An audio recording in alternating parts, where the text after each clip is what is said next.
में शोक, देखिए शोक है तो हमने शोक में से को जोड़ दिया अशोक, तो शोक की धारा बही कहाँ पे, कलिंग में। तो आपको क्या याद रखना है, धारा, बस आपको ये धारा याद रखना है और इस धारा को आपको उल्टा करके लिख देना है, उल्टा मतलब रिवर्स करके लिख देना है। तो जब आप इसको रिवर्स करके लिखोगे तो ये क्या बन जाएगा, ये बन जाएगा राधा। जैसे राधा गुप्त हमारे अशोक के प्रधानमंत्री थे। तो आज हम मौर्य प्रशासन के बारे में चर्चा करेंगे और इस प्रशासन में हम ये जानने की कोशिश करेंगे कि जो मंत्री थे इस प्रशासन में, उन मंत्रियों के क्या क्या पद थे, उनको किन किन पदों पर रखा गया था और उनकी क्या क्या वेतन हमें देखने को मिलते हैं। तो हम आपको उनके पद और पदों के नाम, इनको बहुत आसान शब्दों में समझाने की कोशिश करेंगे और ये आशा करेंगे कि आपको बहुत अच्छे से ये समझ में आ जाए। अगर हम बात करें मौर्य प्रशासन के बारे में, तो मौर्य प्रशासन में सबसे पहले हम देखते हैं जो सबसे टॉप पर होता था, सबसे सर्वोच्च पद जो होता था वो राजा का ही पद होता था।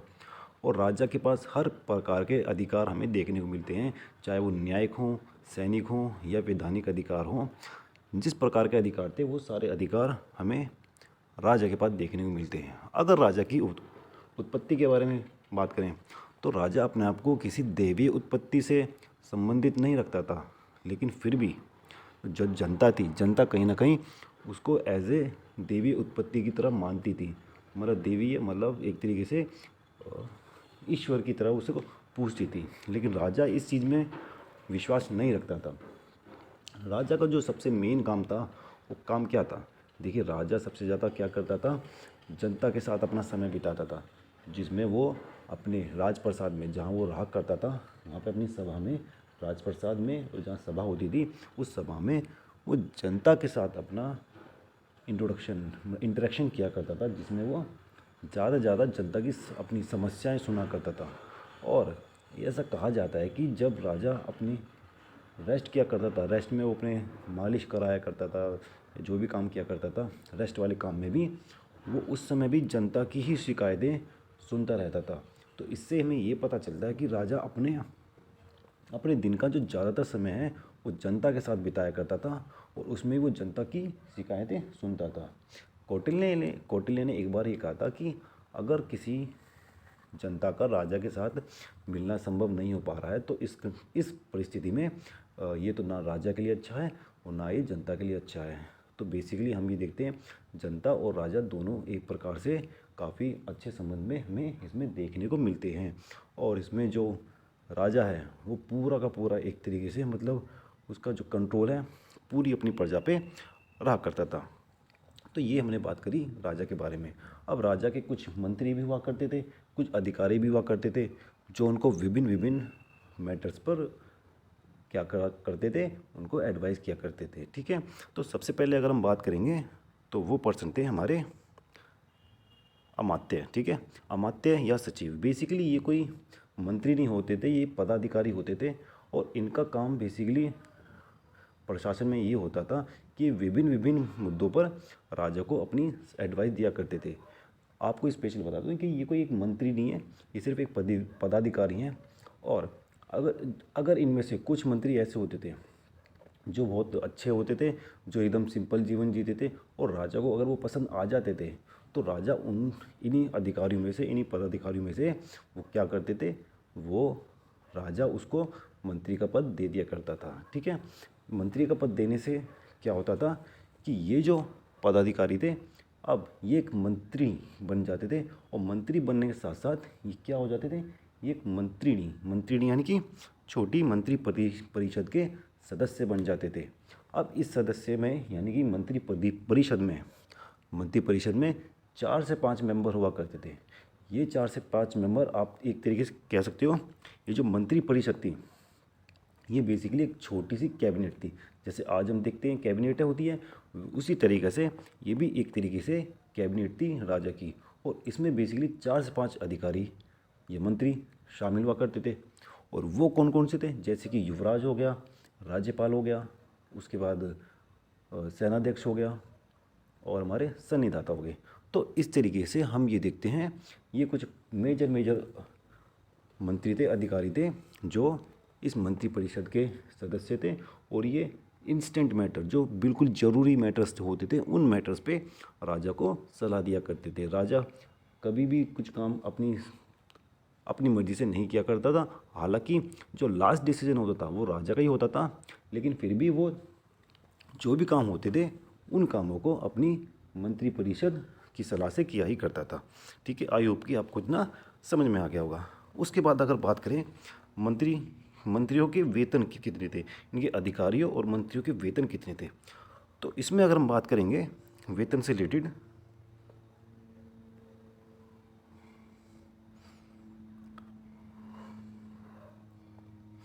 तो देखिए जो वेतन है वो बेसिकली प्योर नगद में दिया जाता था, कैश में दिया जाता था। और उस समय जो कैश की मुद्रा थी वो पर्ण चला करती थी। पर्ण ये एक तरीके का चांदी का सिक्का हुआ करता था। ठीक है, आई होप कि क्लियर हो गया होगा आपको, चांदी का सिक्का ये। और सबसे हाईएस्ट जो सैलरी हमें देखने को मिलती है वो में मंत्री की देखने को मिलती है 48,000 पर्ण। 48,000 पर्ण उस समय एक मंत्री को दिए जाते थे। फिर उसके बाद अगर हम बात करेंगे मंत्रिपरिषद के जो सदस्य थे उनको कितनी सैलरी मिलती थी, उनको 12,000 पर्ण दिए जाते थे। ठीक है, अध्यक्ष अध्यक्ष को दिए जाते थे 1,000 पर्ण। फिर उसके बाद राज्यपाल राज्यपाल को हम देखते हैं उनको 12,000 पर्ण दिए जाते थे।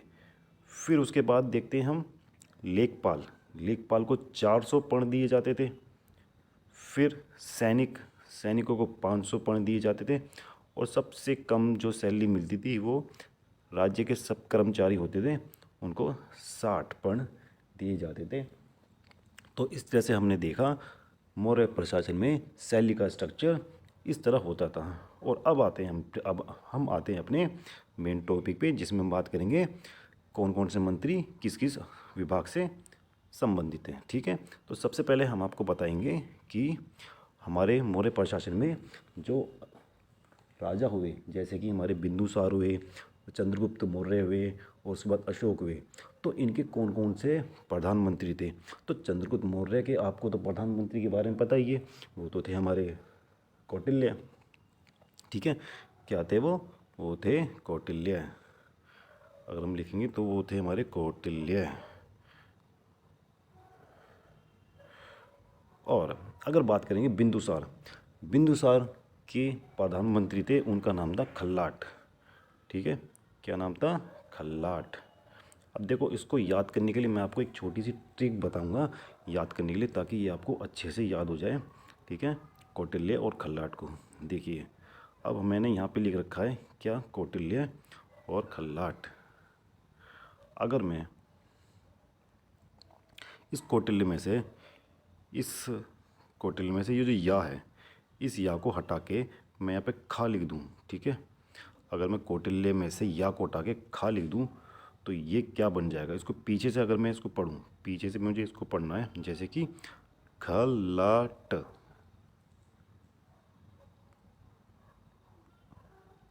अगर मैं इसको पीछे से पढ़ूंगा तो ये क्या बनेगा, खल्लाट। ठीक है, आई होप कि आपको थोड़ा बहुत क्लियर हो गया होगा। जैसे कि मैं आपको क्या समझाना चाह रहा हूँ, मैं ये समझाना चाह रहा हूँ कि अगर मैं पीछे से इसको मैंने पढ़ूंगा, या को मैंने हटा दिया, या की जगह मैंने खा लिख दिया और खा से मैंने इसको पढ़ा, तो ये क्या बना, खल्लाट। और ये बाकी का इसको मुझे नहीं पढ़ना है, तो खल्लाट को आपको खल्लाट से रिलेट करना है। बस कहने का मतलब ये था, बस आपको या को हटाना है कौटिल्य में से, पीछे से खा को जोड़ना है और पीछे की तरफ से पढ़ना है रिवर्स करके, तो खल्लाट बनेगा। खल्लाट को आपको खल्लाट से रिलेट करना है। और खल्लाट कौन थे, हमारे बिंदुसार के प्रधानमंत्री। तो ये कहने का मतलब ये था, थोड़ा लंबा प्रोसेस होगा, लेकिन आपको कौटिल्य से ही आपको खल्लाट याद हो जाएगा और आप इसको कभी भी नहीं भूलोगे। आई होप कि आपको इतना क्लियर हो गया होगा। तो अब बात करेंगे हम अशोक के। ठीक है, अशोक के कौन थे, अशोक के थे, देखिए अशोक के हम देखते हैं, अशोक के थे राधा गुप्त। क्या थे, राधा गुप्त थे उनके प्रधानमंत्री, राधा गुप्त। अब आपको पता है जब अशोक ने अटैक कहाँ पर किया था, उन्होंने अटैक किया था कलिंग पे। तो जब उन्होंने कलिंग पर अटैक किया था तो वहाँ पे शोक की धारा बहने लगी थी। क्या बहने लगी थी, वहाँ पर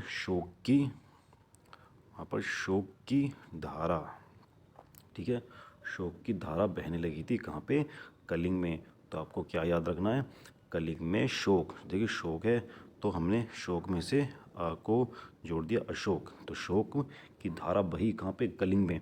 तो आपको क्या याद रखना है, धारा। बस आपको ये धारा याद रखना है और इस धारा को आपको उल्टा करके लिख देना है। उल्टा मतलब रिवर्स करके लिख देना है। तो जब आप इसको रिवर्स करके लिखोगे तो ये क्या बन जाएगा, ये बन जाएगा राधा। ठीक है, आई होप कि आपको इतना क्लियर हो गया होगा कि जब आपको धारा को रिवर्स कर देना है तो रिवर्स करके वो बनेगा राधा। और राधा से क्या याद करना है आपको, राधा गुप्त। तो अशोक में क्या हुआ, अशोक ने अशोक की धारा बही और धारा से आपको धारा को रिवर्स कर देना है और रिवर्स करके क्या बनेगा, राधा गुप्त। तो इस तरह से राधा गुप्त हमारे अशोक के प्रधानमंत्री थे। तो चंद्रगुप्त मौर्य के थे हमारे कौटिल्य, और बिंदुसार के थे खल्लाट, और अशोक के थे शोक से राधा, राधा से धारागुप्त या राधा गुप्त। आई होप कि आपको इतना क्लियर हो गया होगा। चलिए अब आगे बढ़ते हैं हम। अब देखिए नेक्स्ट जो हमारे पोजीशन पे थे वो थे युवराज। अब देखिए युवराज थे वो हमारे राजा के बेटे हुआ करते थे और उनको बेसिकली जो प्रांत होते थे उनको प्रांत का राज्यपाल नियुक्त किया जाता था, वहाँ का एक तरीके से राजा बनाया जाता था प्रांतों में। फिर उसके बाद हमारे आते हैं सेनापति। सेनापति देखिए सेना के सबसे सर्वोच्च अधिकारी हुआ करते थे और जिनके बारे में तो बताने की ज़रूरत नहीं है। फिर उसके बाद हम बात करते हैं सन्निधाता के बारे में। देखिए ये थोड़ा इम्पोर्टेंट है, सन्निधाता। देखिए सन्निधाता में क्या आ रहा है, ये धाता। अब आपको इस धाता को किससे रिलेट करना है, इसको खाता से रिलेट करना है। ठीक है, धाता खाता, धाता खाता। अब देखिए खाता, खाते में बेसिकली हम क्या अपना जमा कराते हैं, वहाँ पे हम अपना पैसा जमा कराते हैं। पैसा यानी कि कोष, पैसों को आपको कोष से रिलेट करना है, कोष। ठीक है, तो खाते में क्या जमा कराया, कोष जमा कराया, और कोष से क्या आपको रिलेट करना, कोषाध्यक्ष। ठीक है, आई होप कि ऐसे आपको रिलेट हो जाएगा। तो सन्निधाता, धाता में खाता, खाता में क्या है, कोष, कोष यानी कोषाध्यक्ष। तो सन्निधाता यानी कि वो थे हमारे कोषाध्यक्ष जो सारा का सारा अकाउंट का मेंटेनेंस रखा करते थे, सन्निधाता। फिर उसके बाद आएंगे हम समहर्ता, समाहर्ता। ठीक है, समाहर्ता देखिए समा क्या है, सम, सम यानी कि पैसा, और हर्ता मतलब कि हरने वाला, तो पैसे को हरने वाला। तो पैसे को कौन हरता है, वो होते हैं हरते हैं हमारे इनकम टैक्स के ऑफिसर्स। ठीक है, तो इसमें भी वही है, हमारे सम को हरने वाले कौन थे, कर निर्धारक या राजस्व विभाग के अधिकारी हुआ करते थे, जो कर से रिलेटेड जो भी चीज़ें थी, टैक्स से रिलेटेड जो भी चीज़ें थी, उनका लेखा जोखा ये रखते थे। तो इसमें आपको बस क्या याद रखना है, सम को हरने वाले कौन थे, वो थे हमारे राजस्व विभाग के अधिकारी। फिर उसके बाद बात करेंगे हम व्यवहारिक के बारे में। देखिए व्यवहारिक, इसमें अगर आपको चंद्रगुप्त मौर्य के साम्राज्य में अगर आपका व्यवहार अच्छा नहीं होता था, अगर आप किसी से गलत व्यवहार किया करते थे या आपका आचरण सही नहीं था, तो आपको दीवानी कोर्ट में भेज दिया जाता था। ठीक है, तो आपका व्यवहार अच्छा नहीं है तो आपको कोर्ट में भेजा जाएगा। ठीक है, तो आपको इससे व्यवहार से दीवानी कोर्ट को रिलेट करना है। फिर बात करेंगे हम प्रदेष्टा की। देखिए एक तो हो गया हमारा व्यवहारिक यानी कि दीवानी कोर्ट, फिर एक था हमारा प्रदेष्टा यानी कि फौजदारी कोर्ट, फौजदारी कोर्ट का प्रमुख।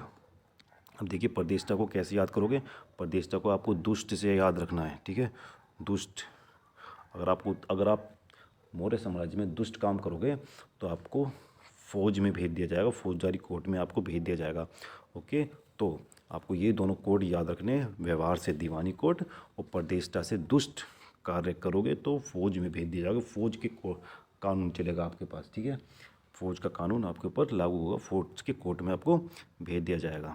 ठीक है, फिर आई होप कि आपको समझ में आ गया होगा। अगर आज जो भी आपका सजेशन है वो प्लीज़ आप हमें से सजेशन शेयर करते रहना, और वीडियो लाइक शेयर सब्सक्राइब आप कर सकते हो। फिर उसके बाद बात करते हैं हम मंत्री परिषद अध्यक्ष की। तो इसमें ज़्यादा कुछ नहीं, जो मंत्री परिषद के जो अध्यक्ष होते थे ये उनकी बात चल रही है। फिर हम बात करेंगे दंडपाल के बारे में। देखिए जो दंडपाल हुआ करते थे, दंडपाल का जो स्टार्टिंग वाला ये ना द और ना, द और ना, द अन्ना को इसको हमने खोल के ले दिया, द अन्ना, दंडपाल या दंडपाल। ठीक है, अब इस दंडपाल को आपको दाना, दाना से रिलेट करना है। देखिए ये दंडपाल कौन होते थे, ये थे सैन्य सामग्री जुटाने वाले।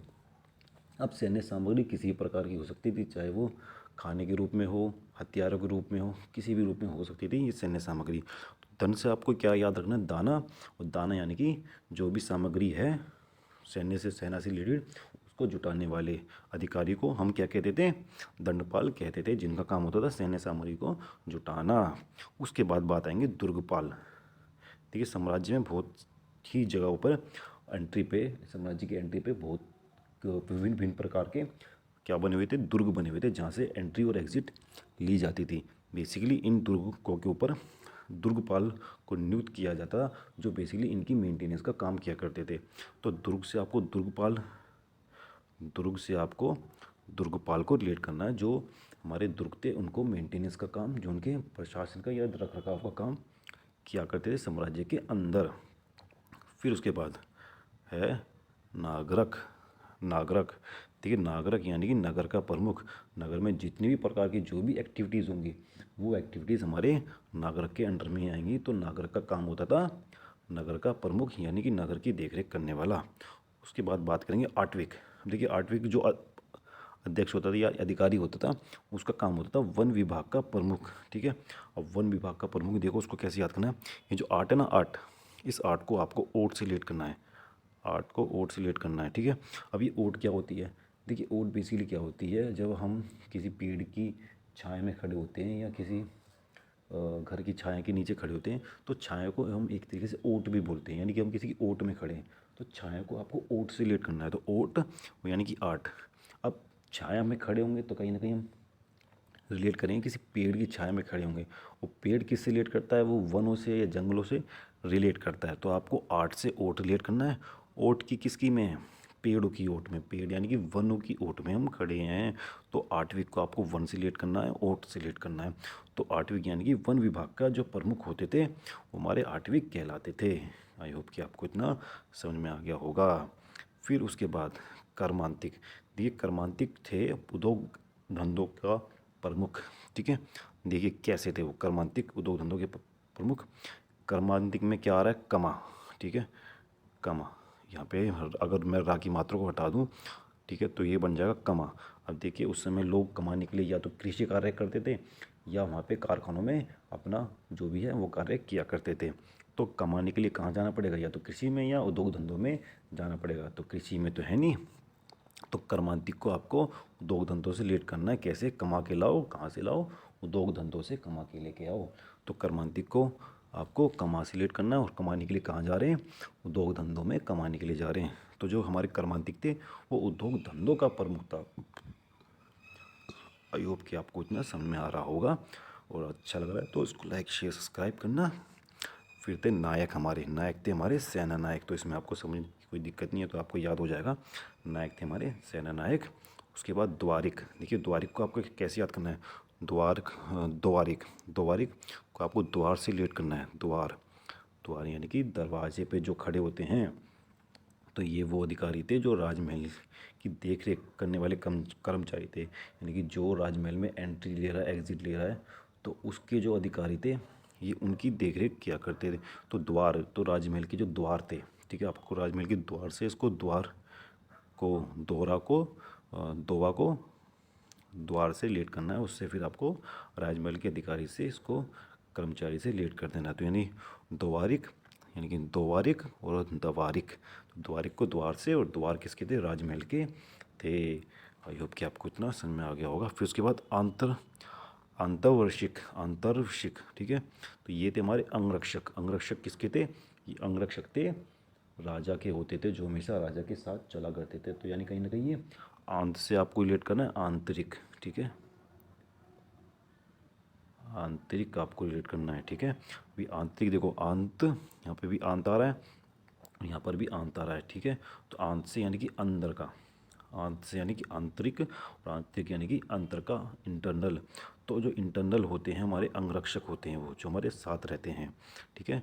तो इसको आप आंतरिक, ठीक है, ये हमारे अंगरक्षक थे राजा के। तो इसको हम आंतरिक को आंतरिक से रिलेट करना है।